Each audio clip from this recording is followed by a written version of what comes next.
It doesn't seem to matter what ups and downs we have during the week, and it's pretty uppy and downy sometimes. It seems that we can just relax at the end of the week.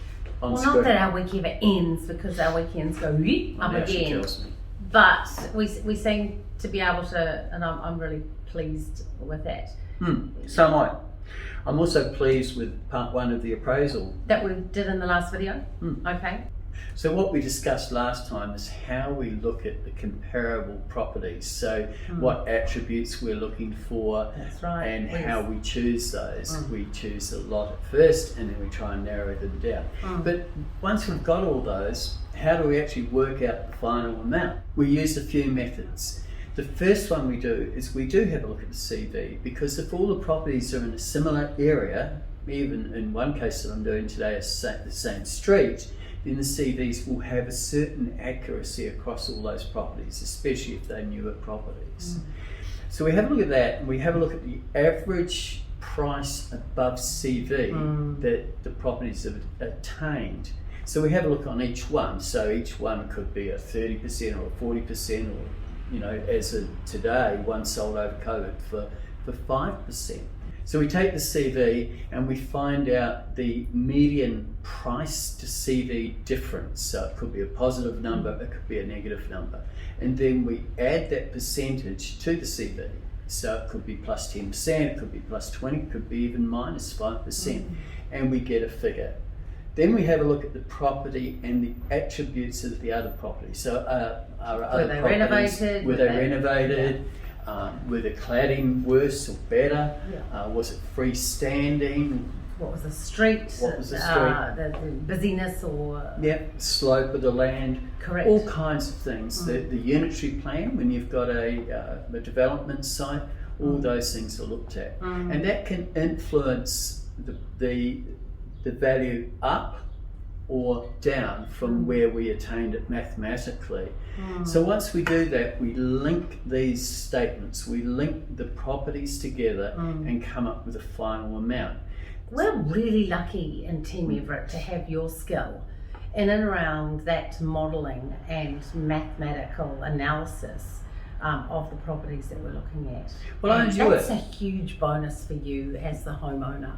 Yeah, I enjoy it. I enjoy really, going deep into the analytical data for those properties and finding out, just what your property is worth on the market. We tend to be on the conservative side.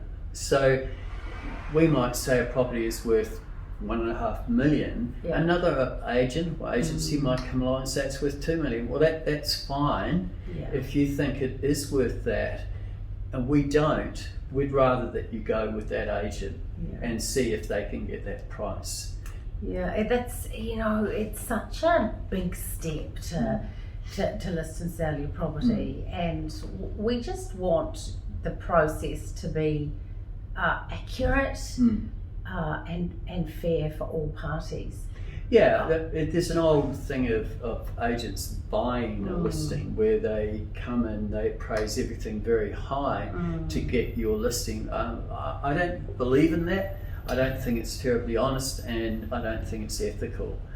And on from that, the disappointment at the end of the campaign is immeasurable. Which is not ideal. So typically we may come in and give you actually a lower result than CMA appraisal. A lower result than other people, but like Jude said, we'd rather have you smiling at the end of the process rather than promising a lot and under-delivering. We would rather over-deliver for you. Because don't they say that selling or buying a house is right up there in terms of stress with getting married or getting divorced or having a baby or something? Having a baby? I think all those things. Buying a house and having a baby. Well, I don't know. I've never had a baby, so I wouldn't know. But no, there's some really high stress associated with it, and we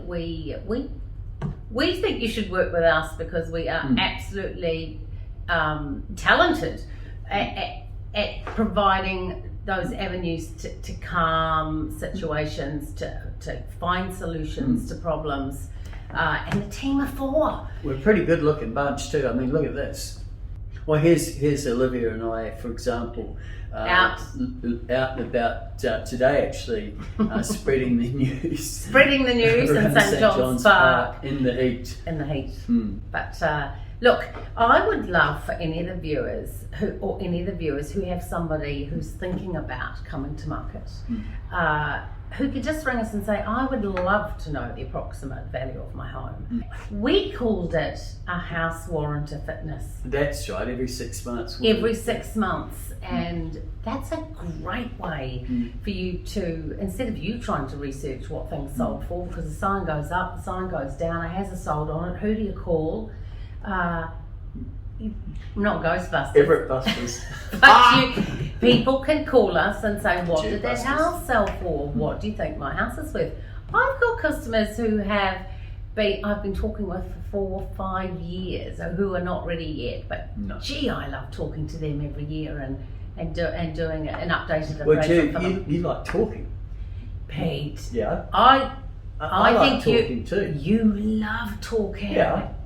I don't think I talk more than you. Could you imagine if we were mute and we started this video and we went like this? Yeah, wouldn't work. Power is in the dialogue. Look, I'm ready. I'm ready to. I'm ready for your call. now hang on. If I'm reading through this, look at that. Oh, what does it say? You can phone Jude on 021 277 844 or Pete on. Do you have to look it up? Excuse me. 027 663 0765 or hang on. All the websites are listed on the screen right now. We're not going through that. We've got somewhere to be. We've enjoyed talking with you tonight and we can't wait to be of service to you. .co.nz. Bye, Pete.